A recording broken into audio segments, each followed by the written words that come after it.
One of the most feared words in the language of leaders and employees is confront, right? Running a second is consequences. And 20 years ago, this would have been something easily practiced by leaders, to get employees to align their performance to the requirements. Nowadays, this critical aspect of a leader's role is avoided more than embraced, right? So it's just not seen as that pivotal practice to ensure employees get it right. If they don't, there will be consequences. Not the final solution. That's not about getting fired when we talk about consequences, but for example, maybe having a peer mentor them or having to attend a retraining session to support their mastery. These are consequences that are helpful to employees, but because consequences in the minds of so many leaders are linked to punishment, leaders have stopped confronting misaligned performance, and they fail to get employees to take them seriously. What's a leader to do? Stay tuned to find out. Welcome to Dismantling Dysfunction, a podcast series for anyone who is ready to eliminate the dysfunction they experience in their organizations, leaders, or relationships. Each week, we explore common dysfunctions in organizations, delving into the systemic causes behind them, and giving you the exact tools and practical tips you need to dismantle them. Now, here are your hosts, organizational development and behavioral change experts, Dr. Anne Dranitsaris and Heather Dranitsaris-Hilliard. Hello, everyone, and welcome to today's episode. We are continuing our series on accountability, tackling that widespread issue of its dysfunction within organizations. In our last episode, we explored the challenges that leaders face when it comes to correcting employee performance, mainly due to the stories that they tell themselves about potential negative consequences from employees if they were to do that correction. Now, these stories can range from a fear of damaging the relationship with their team members to concerns with being labeled as mean, right? Or micromanagers. And some leaders even believe, or at least they tell themselves this, that employees should just be able to figure it out for themselves independently, and leading them to absolutely disengage from the accountability process. Now, today we're diving into the next crucial step in the accountability process: confronting performance, confronting misaligned performance, essentially. We'll also explore how this differs from correcting performance and why leaders avoid this critical action.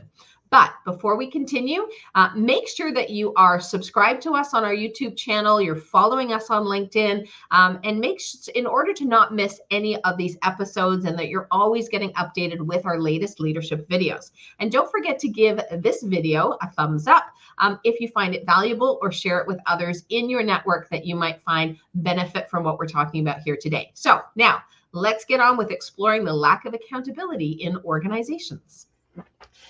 Hey, everybody, and thank you for joining us today for this hopefully enlightening conversation about confronting performance. Confronting performance, it's essentially taking performance correction to the next level, as it involves giving the employee consequences plus an action plan for resolving the issues. And so it's not that transactional correcting that we talked about in our previous podcast. And because so many leaders and employees associate consequences with punishment, fear can blow everything out of proportion for them. Many people fail to see that a leader giving consequences gives employees a choice. And that's giving them the power to make a decision. They can choose to follow and align, or they can continue to follow doing it their way and have further consequences down the road. And so it's not a power trip by the leader, as they're sometimes accused of power tripping when they confront misaligned performance, and it's not punitive. For example, my mom used to say, "Anne, if you keep arguing with me, I'm going to send you to your room." I had a choice. I kept arguing. I went to my room. I knew the consequences. I made a choice to keep doing it, and I did it anyway. I had the power to make that decision. So do employees when they receive consequences. I love that example, and sort of talking about, how important it is for leaders to give consequences. And again, consequences can be positive and negative, right? So, we can talk in a ways that if there's something I might want as an employee, and that could be a positive consequence if I make that shift, if I do the realignment. So keep that in mind, right? It's not always a negative or punishment type consequence. There's a whole spectrum. But when you put it in that way, it's like we truly are empowering our employees when we're clear about consequences and when we confront that misalignment, because we're giving them the power to choose what they're going to do in order to be able to perform. So I love that example. And, avoiding confrontation, or avoiding what we call the confront action of leading for accountability, usually happens when leaders are putting feelings, theirs, and the what they perceive might be the feelings of the employees, ahead of performance alignment. They fear, and this is real fear. You go out and talk to other leaders, you might experience this yourself, that fear that is there, that they're going to hurt their employees' feelings, or they're going to upset them. I also hear them sometimes saying, well, I can't say that, they're just going to quit and leave, as though, again, confronting a gap in performance, confronting a misalignment is in that moment is enough for someone to make that kind of decision, right? And so it ends up causing the leaders to be really indirect. And they'll start with questions like, why didn't you get the report in on time? And this often then leads to a conversation about how stressed or overwhelmed the employee has been, or how it's so-and-so's fault, or I had these other priorities. And then we're just opening it up for the employee to excuse their behavior as opposed to accepting responsibility, right? And that pushes the leader even further into what we call that permissive approach, right? And not actually holding the employee accountable for not performing to expectations, to not meeting those requirements that have been set out. And again, we're sort of leaving that gap there where the employees are allowed to stay in that state of misalignment. And in addition to what you're saying there, Heather, once employees get into that emotional state, they start taking their employees' behavior personally, as though an employee not meeting their expectations is a personal affront to them somehow, and then they react more emotionally. They especially when they have to go into that correct or confront conversation, they go in leading with their emotions and being upset and not having taken that step back to objectively look at what's actually going on here. And again, we have two roads that we can go down around performance confronting, where we either go after the person or we go after the performance. And when we're in our emotional reaction as leaders, we tend to react, take it personally, somehow seeing that it makes them look bad, or they're upset because the employee didn't pay attention to them. And many leaders absolutely lack the emotional self-management to deliver performance confrontation in a way that actually supports their employees' success.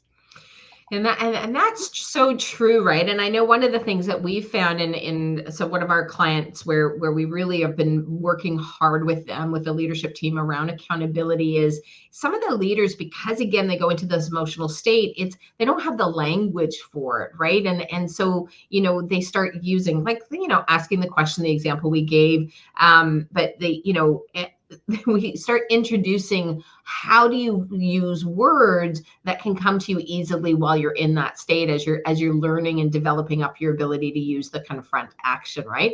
We always talk about things as trying to be a little bit more black and white about it, as opposed to leaving things so open-ended.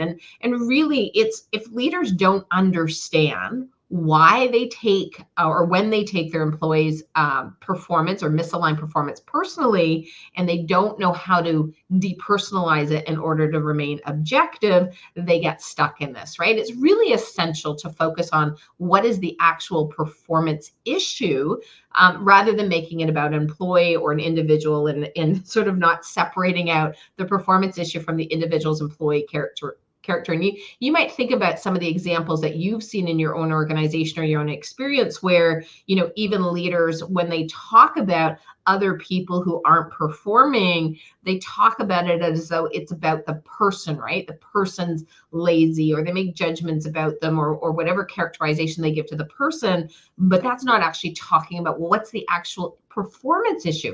What's the misalignment? And actually staying in the objective in that conversation. And so that means keeping the conversation really centered around specific behaviors. What did they do? What didn't they do? What was observed? What was not observed that you wanted to observe, right? What are the actions that they took or didn't take? And that, again, is where the misalignment is, or the outcomes that need improvement. So we're being really clear and specific about it, so that when we're confronting it, it becomes actionable information on behalf of the employee, rather than making it about a judgment. Or even, we hear these examples all the time. I'm thinking of one of my clients where, the leader will say, well, you need to be more, X, whatever it is. You need to be more inquisitive, or you need to be more supportive, or, they make these sort of grand statements. That's not confronting, because nobody actually knows, well, what am I supposed to be doing differently? And what was the actual issue where you're telling me this is what I need to do now? But even for the employee, they don't understand what it is that they've actually done that has led to this notion or this assessment that there's a misalignment in performance. Yeah, and to your point, Heather, in our identifying issues workshop that we do in our Leadership Foundations program, we go into those 3 buckets of performance. So if it doesn't fit in quantity of work, quality of work, or behavior, and lazy isn't a behavior, that's a personal characteristic, that's a judgment. If it doesn't fit in those 3 buckets, you have to stop and say, okay, what's the actual issue that I'm going to be talking to them about? Because you can't resolve lazy. You can't resolve, incompetent. It is too generic. And certainly, as we both said, it's a judgment. But this is really a tough one for many leaders, especially as they come from that more emotional, judgmental place, and they're not thinking about it objectively. And when they take poor performance personally, they may unintentionally express their feelings through various comments and statements, shaming the employee instead of confronting the performance. And so, for example, we've had clients say things like, I expected better from you, which of course conveys disappointment and implies that the leader had high expectations that were not met. And so you see how they're making it about them and not about the employee's performance. It can make the employee feel like they've let the leader down personally. Another thing we hear all the time is, you're not living up to your potential. So you can either hear this from your parents when you're growing up, or you can hear it as an employee when a leader says it, because in both cases, they are making the employee feel not good enough, and that they're not reaching their potential, making a personal judgment about the individual's capabilities. Of course, it's not engaging. It's demotivating. And of course, when we hit employees in that emotional place, and most leaders don't think in terms of cause and effect, but employees will balance the scales when they're feeling shamed by withdrawing, by not participating, by not giving it their all. And then the leader ends up getting even more disappointed and upset, because all of a sudden they've become a parent and not the leader of the employee's performance. And that's so true. And I just, as you're talking about that, I think about all of the client examples we have of that, and where, again, because the leaders don't have the skill, they don't know the action and how to do the action of confront. They haven't developed up that emotional intelligence. We talk about self-awareness. We talk about self-management, that ability to depersonalize and remain objective, in these settings. And I can think about one of our clients where, this one executive was constantly being told to, sort of of not push so hard, to, slow down, to, take a different kind of pace, to not collaborate so much. And it was all about that shaming of them and devaluing, because it was never actually going to the heart of the issue and really exploring where the misalignment was. And then what actually happens was the individual gets more anxious too, right? We see that increase. Anne talked about withdrawal, but we see that heightened anxiety. And so now it's like I've got to get it right. And I've got to and so all in this process of confronting is learning how to do it effectively, so we are not adding to that emotional setting, both for ourselves as leaders and for employees. And, again, we don't want to be in the business of shaming our people. We don't want to be in the business of causing them to feel a sense of guilt. Because all of this doesn't actually resolve the performance, right? And that's what we really talk about when we think about accountability. We think about both the correct act and the confront act. It is about solving for that performance gap. And so when leaders say things like, well, this reflects poorly on the team, it can make employees feel like they're responsible for tarnishing the image of the leader or letting the team down. And these kinds of, again, these sort of statements isn't what Confront is about. And that's why it's so important to learn how to do this particular action effectively in order to resolve. That's why I say is, if I make this comment, is this actually going to resolve the performance gap? Or is it just going to add a layer of emotionality and confusion to the issue? We hear things like, I've invested so much in your development. Again, it creates that sense of personal entitlement over the employee's performance. It's like, as Anne said at the beginning, it's like the leaders personalizing, right? And making this about them, right? Oh, I've sacrificed so much for you.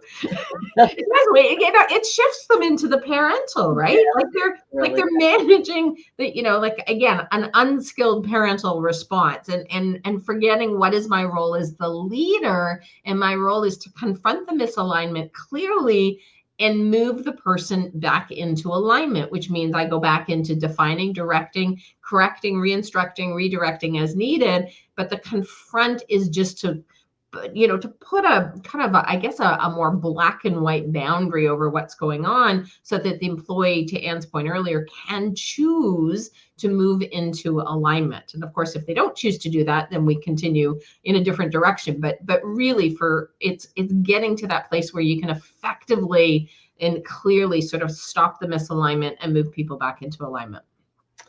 And circling back to what we talk about so much in our Dismantling Dysfunction podcast is the importance on the development of emotional intelligence in leaders, because managing emotions and frustrations during these types of confront actions, it really is so very important.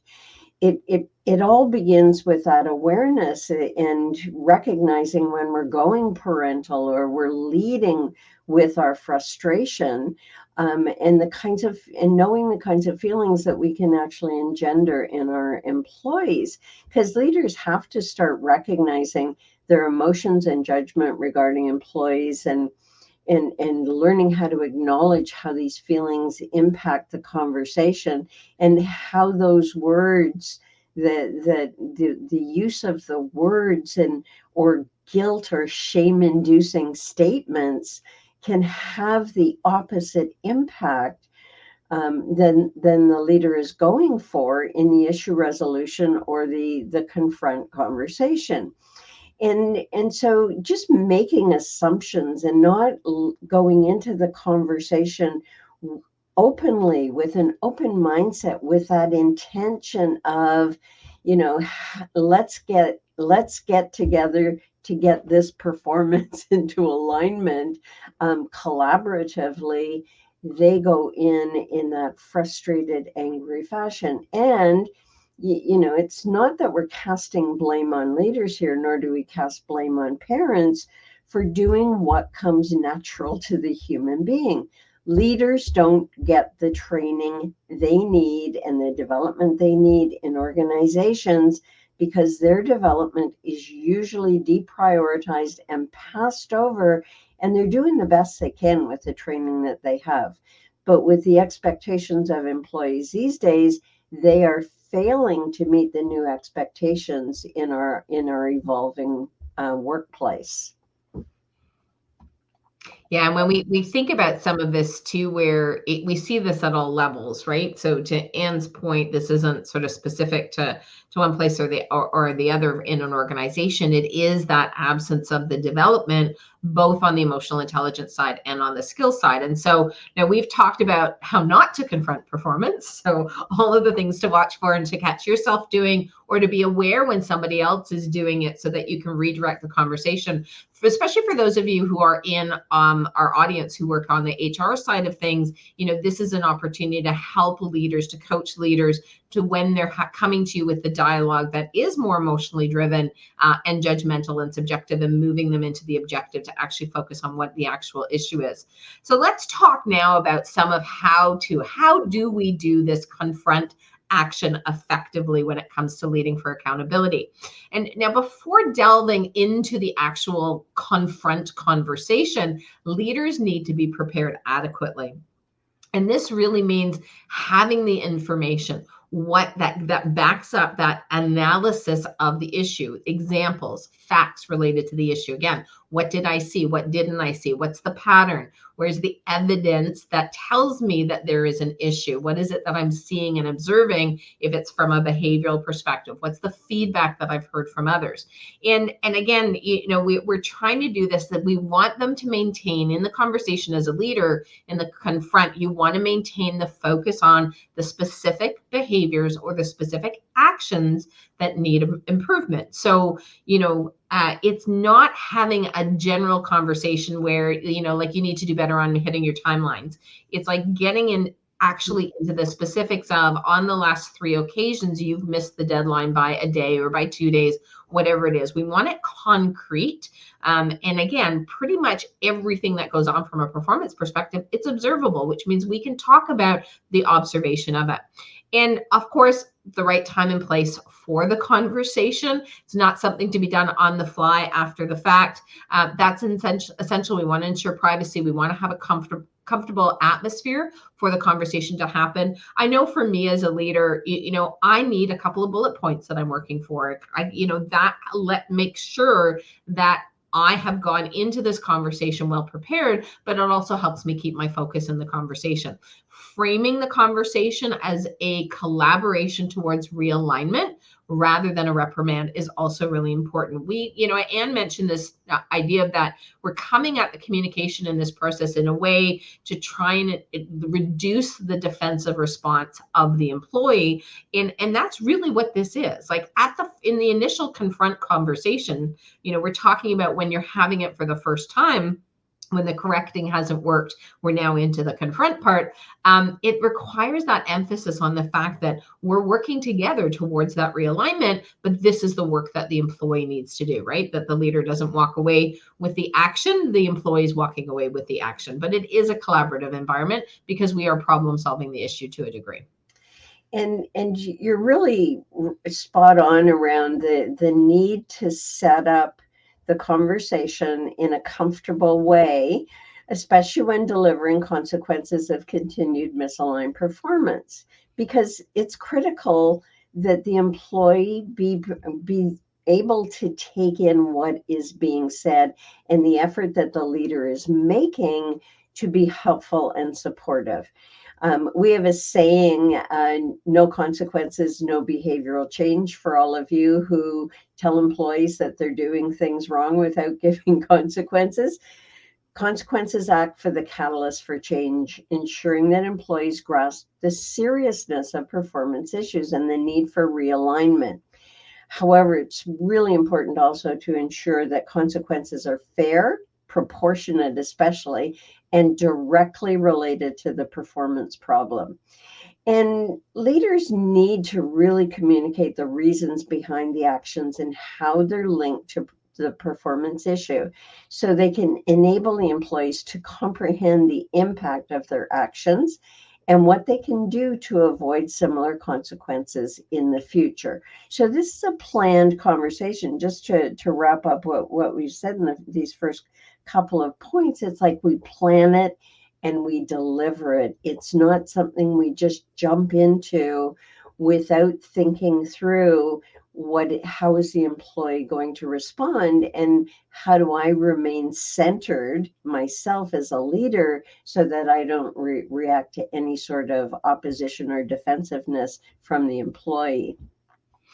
Yeah, and it makes me think about like a client right now where, he has a VP who would like to get promoted into a C-level title in the organization, but and in his current role, he is having difficulty managing his frustration, overly emotionally expressive in a way that is not contributing to the success of the team, quick to blame others in the organization as opposed to problem solving it.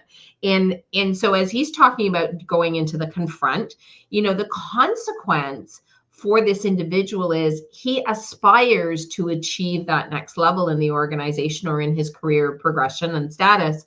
And that's at risk for him. That's a real consequence that you can use, because we talk about consequences being meaningful and not always punitive, right? Like it's punitive in the fact that he's not going to achieve something that he wants, but it's within his control then to make the decision of, am I going to develop up in order to manage my emotions and be more productive in these circumstances when I'm feeling frustration, and how do I manage my frustration differently to be more productive with my coworkers? So it's again always tying it in, and this is the thing with the confrontation is a lot of the times leaders miss that step of really being clear on the expectation. This is what success looks like. We use language, and we encourage leaders to use language of things like, this is non-negotiable. This is a deal breaker. This is, it's like bringing that absolute clarity to the employee so that the employee is not walking away thinking there's flexibility there and that it's still a choice for them, right? And this is really crucial. And repeating those, that's pushing us back into the define and direct, right? Steps that we've talked about in previous episodes, because the employees have to be absolutely aware of what it is that's expected of them, the resources, what's the timeline that they're being given from an improvement perspective, how are we going to check in on the progress to make sure we stay on track. Because I think that's another really important point, Anne, is that when these leaders will gear up, they'll have this conversation and then they'll think, okay, that's it, I talked to them, I'm done. And it's like, you have to stay in this now. If you had to move into confront in order to get that performance realignment, it's like, okay, what's the weekly touch point? And some of our clients where the nature of the misalignment is so great, they're having daily touch points to really hold that employee and boundary that employee and help the employee understand the importance of really bringing themselves into alignment, right? Because we have to be able to gauge that they've done something. And if we just have the conversation and nothing changes, then again, it's back on us as leaders because we haven't done the follow through. That's part of the confront action. And what we have lastly, and I think it's an important point to put into this conversation, is in cases where performance issues persist despite a confront conversation or a couple of them, having an escalation process in place is essential. And it's also worth noting leaders should not hesitate to seek support from HR or mentors or their bosses when they're confronting these types of more complex performance issues. Again, we're looking at this collaboratively. How do we all put our heads together so we don't lose this employee, so that we can get them into alignment? And many leaders are unfamiliar with the kind of support that HR provides. We've had leaders, our leader clients, where we say, well, go to HR and get them on a performance improvement plan. And they've gone, what? What I can do that? HR can help me with that, because they're not being really educated about all of the support that they can get as leaders. They're not familiar with them, and they make the mistake of trying to go it alone when they don't know how to escalate the issues. And so what happens here is that when a leader doesn't want to let an employee go for poor performance and the confrontation hasn't worked, what they resort to is compensating for the employee's poor performance by correcting their mistakes, enabling them, making them think that they're doing an okay job, all the while fuming about the fact that they can't get the employee to get in alignment with their expectations. Yeah, I think one of the things too that Ann and I often get called into to do with our clients is to actually be in that conversation, because we have leaders who say, "Oh yeah, well, I told them and I was really clear," and then we talk to the employee afterwards, and the employee had no idea the message that the leader was trying to deliver. And so it's, again, you have to ask yourself, if you believe you've given them clarity, that you've confronted, and still nothing has changed, and you're not quite ready to do the performance improvement plan, it is beneficial to have somebody else who has the language that you need to support you in that process, to help do the communication. We write expectations that our leaders can work from, because not all leaders are developed up. They don't necessarily have the skills to figure out exactly how to state the expectation in a clear enough manner. This goes into that directing, defining and directing, so that it actually translates for the employees and they believe they're being clear. We have one client who talks circles around the actual messaging. And so he comes out of those meetings saying, "Well, I really told them that time." And it was like the employee had no idea what it was that was being asked, or that the fact that they were in a confront conversation because of the way the leader delivered the message. So things to keep in mind as you're in your own learning curve around this. And with that, we're going to drop the gem today for our podcast, providing you with some very specific insight that you can take away right now and begin to work with. Confronting performance is a vital aspect of the accountability process inside of any organization. If we skip that step, as Ann said earlier, without consequence, there is absolutely no behavioral change, right? So it is a skill, being able to do this action effectively, that leaders must develop, along with that non-defensive communication, that ability to pick from that spectrum of consequences that we talk about. Regulate their emotions and self-management are all part and parcel. So if you are avoiding confronting poor or misaligned performance, it's time to reach out and get the coaching you need to develop all of these tools within your accountability toolkit. So remember, really think about this, is how do you stay objective and make sure that you stay objective in the confront conversation. Focus on the performance, not on the employee. Depersonalize the conversation. So it's about, what is the gap? What's the information that supports the fact that you've identified this misalignment, this issue, and then effectively managing through the judgments and frustrations so that there is a solution that is actionable and both you and employee are aligned on that action that comes from this conversation. And on that note, that's a wrap for this episode of Dismantling Dysfunction. As always, we're your hosts, Heather Dranitsaris-Hilliard, and myself, Dr. Ann Dranitsaris. Thanks so much for those of you in our audience who's listening to this series and our other podcasts on Dismantling Dysfunction for listening. Join us again next episode, where we explore another important action required for accountability. We'll introduce you to the accountability action of reviewing performance at the end of a task or performance cycle. And if you're feeling challenged by the accountability gaps in your organization and you want to know more about what you can do about it, register for our free webinar, Why Leaders Avoid Fostering Accountability. If you're on our email list, or if you're not on our email list, just reach out to us and let us know that you're not, so we can tell you the date of our next webinar. The webinar offers insight into the 5 key mistakes leaders make when it comes to creating a culture of accountability, and the exact blueprint that you can implement to foster accountability in your organization. So make sure that you go to the link on your screen to sign up if you haven't already. Thank you, as always, so much for investing your valuable time in listening or watching to us, depending on where you're catching this, and gaining insights into the competencies leaders need to master in order to set the stage for alignment and accountability in your organization, to make all those frustrations and complaints that leaders have around misalignment to go away, right? Now, don't forget, you can catch all of our LinkedIn Live videos and podcasts on our YouTube channel, Dranitsaris-Hilliard. And remember, subscribe, Subscribe to us on YouTube, on your favorite podcast platform. Turn on notifications so that you're updated whenever we release new videos. Follow us on LinkedIn as well, because we're always posting lots of great content around leadership and the topics that we're featuring in our podcast. If you found this information valuable, we do appreciate your feedback, giving us a thumbs up or giving us a 5-star rating on your podcast platform, so other leaders just like you can benefit from what we're talking about. Thanks again for joining us. We look forward to having you in our audience again real soon.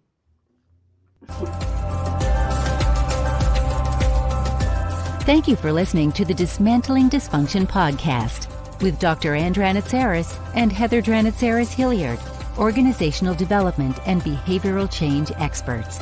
Be sure to subscribe to get more practical insights and focused tools to help you dismantle dysfunction in your organizations, leaders, or relationships. For more information, visit dismantlingdysfunction.com.